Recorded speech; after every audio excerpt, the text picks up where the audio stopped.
Hello everyone.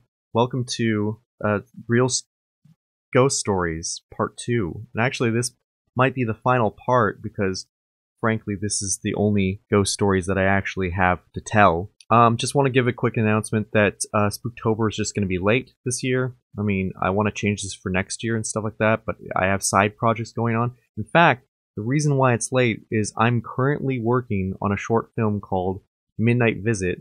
And if you like this content, you like getting scared, it's a short horror film. It's going to be about 15 minutes long. Should be good. Hope you might like it. It's on my side channel though, and I won't give you the name. I just want to say happy Halloween, happy Samhain to all you guys. Enjoy the spooky, scary stories because they're actually really scary this time too. Even if you found the first two very scary, it gets dialed up. I saved the best for last. But I just want to let you guys know that I love you. Stay safe. Watch out for razor blades in your candy, okay? And enjoy the stories, and I will see you for the Spooktober.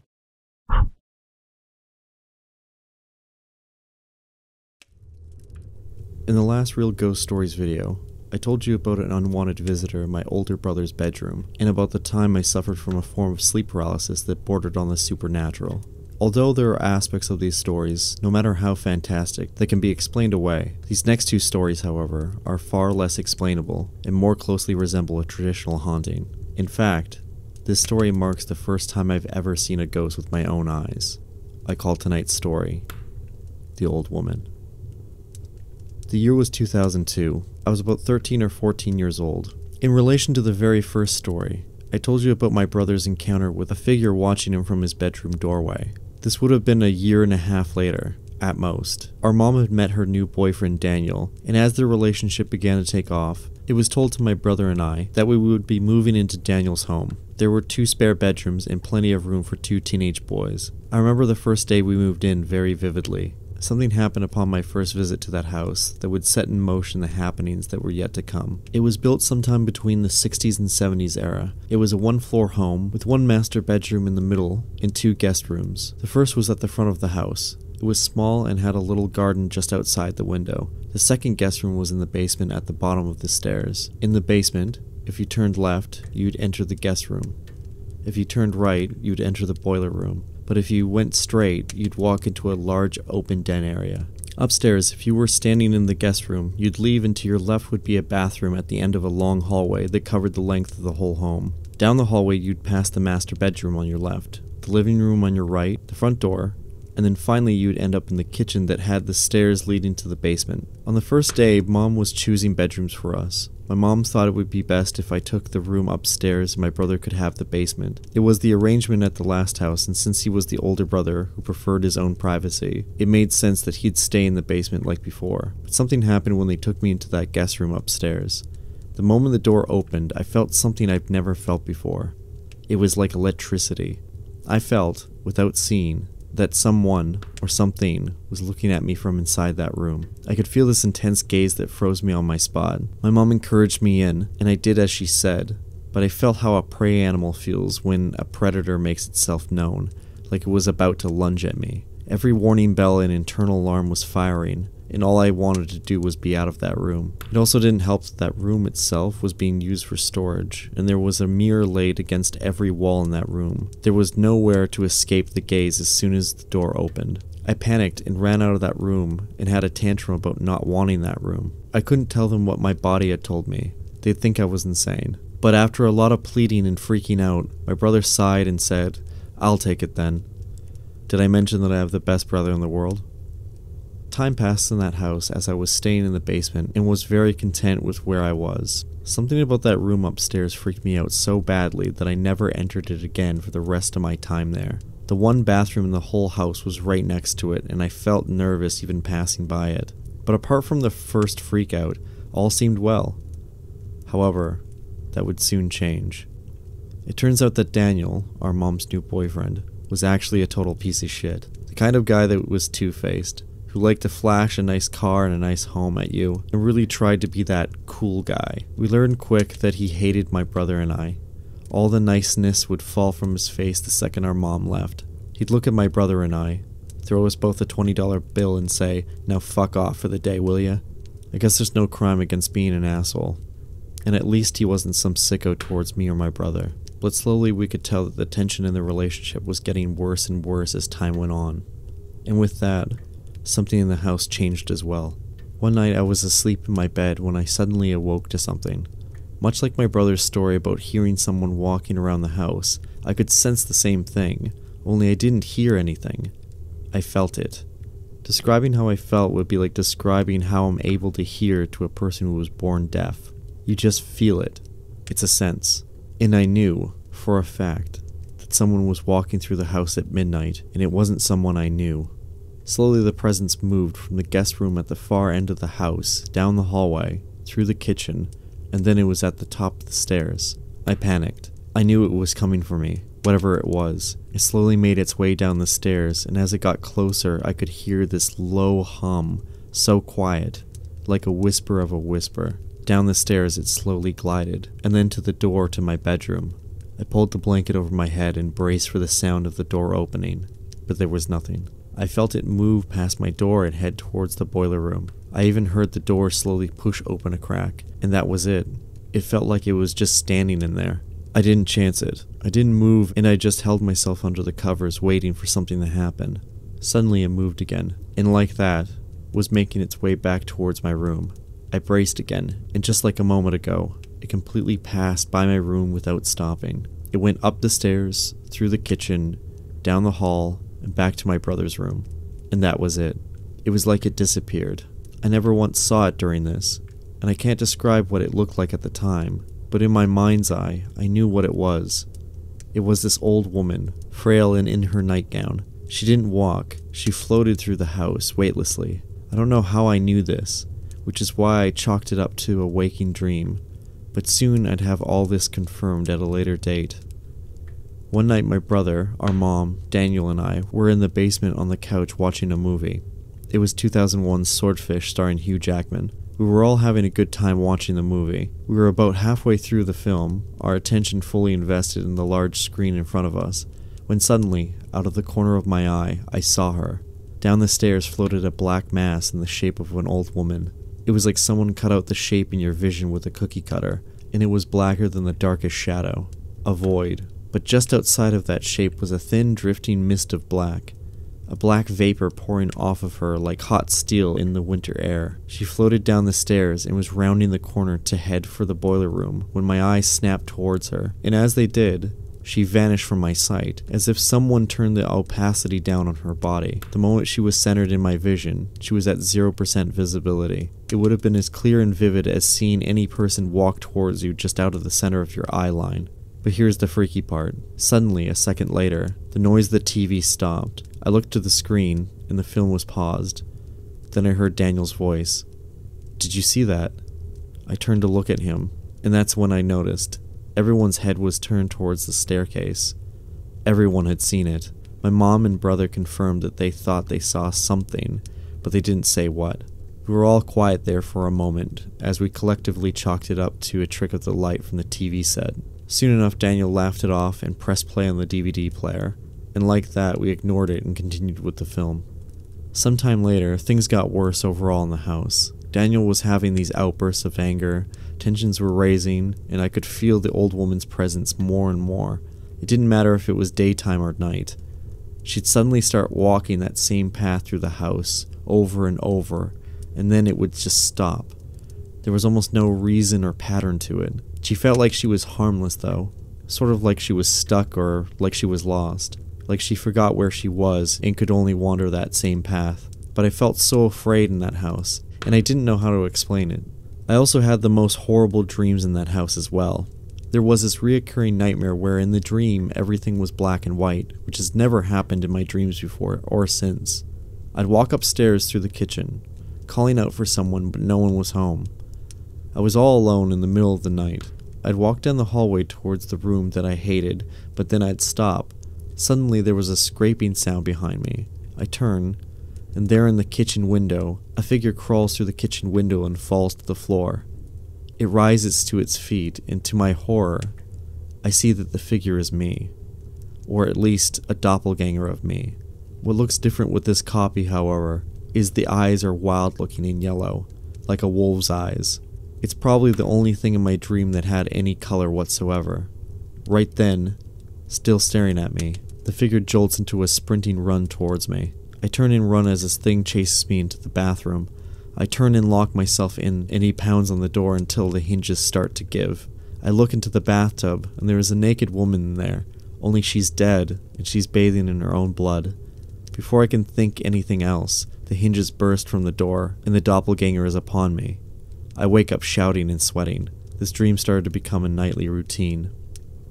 I couldn't take it anymore. I knew how crazy it sounded, but I needed to talk to someone about it. So with a lot of debating and building up of courage, I sat my mom down at the dinner table, and I told her the truth. There's an old woman haunting this house. I see her, and I feel her. She walks the length of this house from the guest room to the basement and back again. I know this sounds crazy.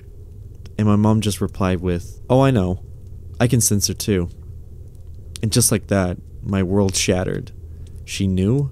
She then told me, "Just ignore her. But if she's bothering you, honey, tell her to go towards the light. She's clearly lost." I was so dumbfounded. It turns out my mom was heavily into spiritualism, and I had no clue. It was sometime later that she had a friend of hers over to bless me because she felt like something was trying to attach itself to me. I thought that was strange because the old woman seemed harmless, like I said. I was never religious at the time, but I prayed that the woman would pass on. If it worked, it worked. It was worth a try. After that, I stopped feeling her around the house now. But that immense weight of tension never left. It was like the old woman left, but all the negativity didn't. I couldn't understand it. I knew Daniel was a shitty guy, but it felt like there was some level of bad vibes that was in the house apart from Daniel himself. I couldn't explain it. This part of the story gets a little heavy, so bear with me. I'll never forget the last night in that house. It was late, about the time I went to bed normally, and Daniel and Mom were screaming at each other, and I heard an altercation. It turns out Daniel hit our mom, and with that, she called a cab in the middle of the night, grabbed me and my brother, and we spent the night at our grandma's. It was a dark time for her and us, but thankfully she never went back to Daniel, and that was the last time I saw him or that house. I learned some time after that before Daniel moved into that house, there was an old couple living there, a husband and wife. The husband passed due to a heart attack, and the old woman passed under some strange circumstances. She apparently went to bed in the master bedroom with a lit cigarette in her hand, and she either died peacefully in her sleep or she died from the blaze lit by that cigarette.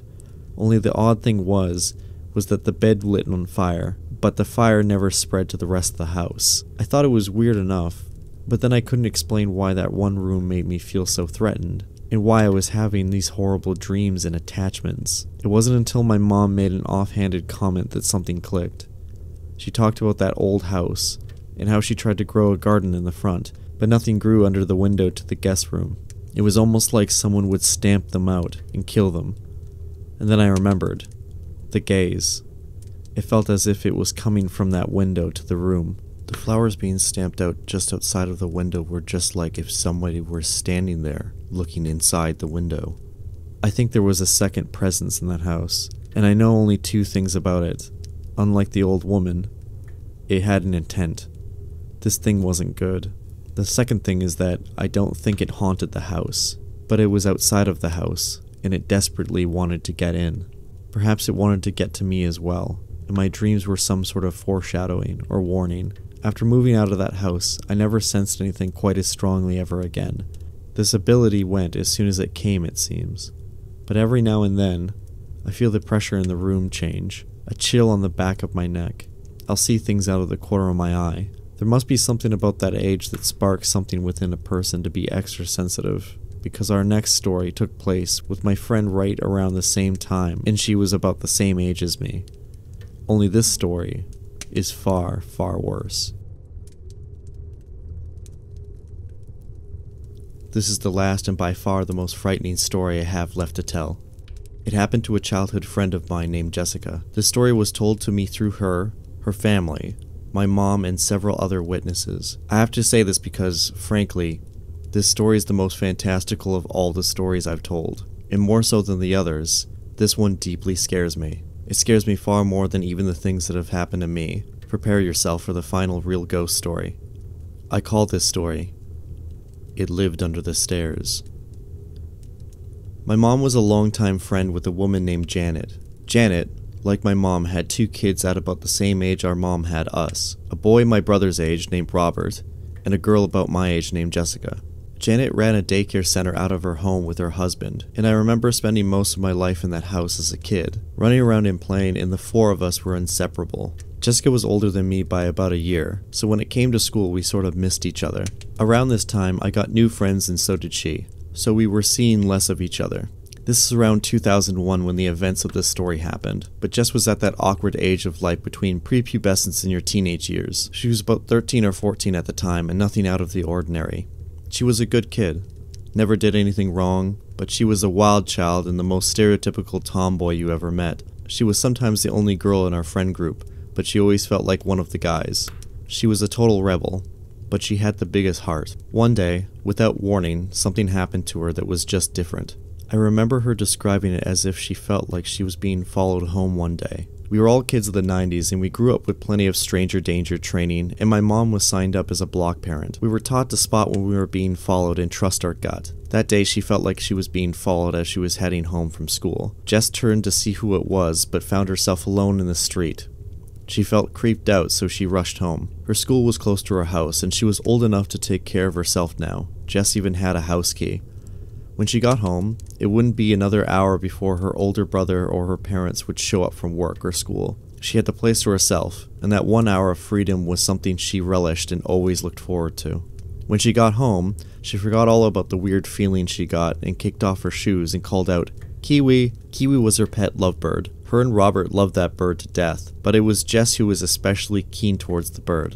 At the threshold of the front door to the house there was a staircase. Facing inward to the left you would see a long staircase heading down to the basement, and to your right there was 3 steps leading up to the kitchen, the living room, and the adjoining rooms. Her bedroom was at the farthest end of the house. In the basement was Robert's room, which was almost right under the stairs. But under the stairs was a wooden door which led into a small triangle-shaped fruit cellar. There were shelves full of jams, pickles, and preserved fruits. Nothing out of the ordinary. Jessica made her way upstairs towards the living room to greet Kiwi. She pulled the blanket off from over his cage and greeted him, pulling his sleepy little body out of his cage and nuzzled him like a baby kitten. She made her way to her room and put the CD on and laid in bed while she cuddled with her bird. It was then that she suddenly heard a noise from the other room. A loud thud. She pulled her headphones off and checked her clock. It had only been about 30 minutes since she got home. Was her brother home this early? She got up and stuck her head out of her door to greet her brother. But there wasn't an answer. The weirdest part was she heard the thud in the next room to hers, which was the computer room. She swore that she didn't hear the front door open, but then again, she didn't have her headphones on. She left her bedroom and made her way into the computer room where she heard the sound. The door was wide open, but at first glance, no one was in there. Just in case Robert was trying to scare her, she rushed into the room and pulled the closet open. No one was in there. The second she realized that she may actually just be home alone, the door to the computer room suddenly flew shut with a loud bang. She screamed, but still assumed it was her brother, so she told him to stop and she grabbed the door handle. She twisted and pulled on it, but it was no use. Something was holding the door completely shut. It was strange because the handle on the door turned, but the door itself didn't budge. Jessica desperately pulled at the door for a long while, but it was no use. She gave up. And for 30-odd minutes she was trapped in that room until her parents came home, and she cried out for them. When they tried the door, it opened with no effort. She was yelling and teary-eyed that her brother had pulled a mean-spirited prank on her. Her parents were furious. They were all for the normal sibling pranks, but this was just cruel. The family went down to the basement to Robert's room, but upon opening the door, they found no one inside. They all spread out looking for him. Jess headed back to her room to check on Kiwi. After searching the whole house, there wasn't a sign of him. Suddenly, the front door opened. It was Robert. He was wearing his jacket and backpack as if he was just getting home from school. An argument ensued about what he had done to Jess, but Rob's defense was that he walked a friend home from school, and that he was nowhere near the house 30 minutes ago. The family didn't know what to make of this, but essentially told Rob not to do it again. He was completely confused about whatever he apparently did. The subject was entirely dropped from there, and the family continued the rest of their evening as usual. Only Jess was furious, still believing her brother did this to her. A few days passed without incident. until Jess came home early again with an hour to spare. She went to her room with Kiwi, but today she had a lot of homework to get done, so she laid out her books and got to work. About 30 minutes into her homework, Jess then heard a noise from the front of the house, the familiar sound of the front door opening and closing. Jess checking her alarm clock thinking, has an hour passed already? But then she looked and it had only been 30 minutes. She assumed it was someone getting home early then, only there wasn't the usual sound of a greeting. She then heard the sound of someone walking through the house straight down the length of the hallway and towards her room. The footsteps stopped right outside of her room and she could see the shadows of feet settling just on the other end of her door. She waited a moment. Hello? She called out. And there was then this sudden loud knock on her bedroom door. She then remembered what happened last week with her brother and she bolted up and made for the door to confront him, knowing for sure she'd catch him in the act of trying to scare her. The shadow from under the door did not move as she rushed the door, grabbed the knob and threw it open. And to her horror, there was no one standing there, just a hallway and a door to her parents' bedroom. Jess felt this horrific feeling shoot up her spine, and she slammed the door shut out of fright. She backed away from the door. The shadow of the feet from under the frame were now gone. None of this made sense, but she felt very threatened in that moment, like someone was in the room with her now. She backed into her bed, covered herself in her sheets, and just watched the door for fear of it opening or something happening. She held out in her room, totally panicked, until a familiar sound of the front door unlocking and the sound of her parents coming home reassured her that she was alright. She elected not to tell her parents about this, in case they found her crazy. Jess was then struck with another horrible realization. The sound the front door had made when her parents came home versus when she heard it open earlier. She never heard the screen door open and close first, and she never heard the door unlock either. How is that even possible? Jessica hid her anxiety that night. She withdrew and tried to put the events out of her head, and she was successful. Until that night. As Jess was laying in her bed, desperately trying to sleep since she was still rattled from earlier, but with enough time, her eyes grew heavy, and she felt herself drifting off to sleep. And like that, something from the dark gripped her hair in its hand and pulled. It pulled her hair so hard that her entire head yanked so that her ear met her shoulder. She jumped up in bed and without screaming. She was so panicked that she couldn't make a sound. Her body just reacted. She reached out to turn on her bedside lamp, her eyes desperately scanning the room once it was illuminated. But there was no one there. Jessica cowered in the corner of her room, shaking from the event, but she tried to rationalize. She tried to calm herself down by telling herself that she was just falling in a dream, that it was a knee jerk, and nothing touched her. She told herself this over and over again until she suddenly woke the next morning, knees still tucked into her chest, sleeping with her head on her kneecaps. It was just a dream, she told herself. At the time, none of us knew what to call it. We had heard the name poltergeist before, but only because of the movie from 1982 and from a video board game we played called Nightmare. Neither of those told Jess or her family the traits and behaviors of a poltergeist. But everyone in that home were about to find out. After that unsettling night, the happenings increased, and with it, the family started blaming each other for things going missing, noises in the night, slamming doors and rooms being trashed. The tension and anger started to rise with it as well. It was easy and logical to blame a person for what was happening, but it started to become less possible to explain any of it. The happenings mostly surrounded Jess, but even when she wasn't at home, her family witnessed all the kitchen cabinets flinging themselves open, strange sounds of someone running around the house or scratching sounds in the basement. In fact, a lot of the activity was happening upstairs, but something could be heard in the basement cellar, scratching and a whispering voice coming just behind that wooden door. The older brother Robert couldn't hear anything at first, but then it started to sound like something was talking just outside of his door, and it would scratch at the inside of the walls nearest to the cellar. Like I said, Jessica herself got it the worst. She was being scratched, pulled, kicked at all times while she was in the house. She barely slept because she felt like this thing would be staring at her from her closet door at night. It even set off her Furby toy constantly. This was something I myself witnessed when I visited. The air felt heavy in her house, and you'd hear a random door slam, only for the Furby doll to call out from her bedroom closet, feed me, I'm hungry, And when I looked at Jess about how weird that was, she looked so tired and told me, just ignore it. Like in the last story, my mom got involved and brought the same medium over to the house, and they tried to do a cleansing of the home, but apparently it was no help at all. The activity only increased, it seemed, but things had gotten so bad that everyone in the house abandoned the notion that it was anything but paranormal.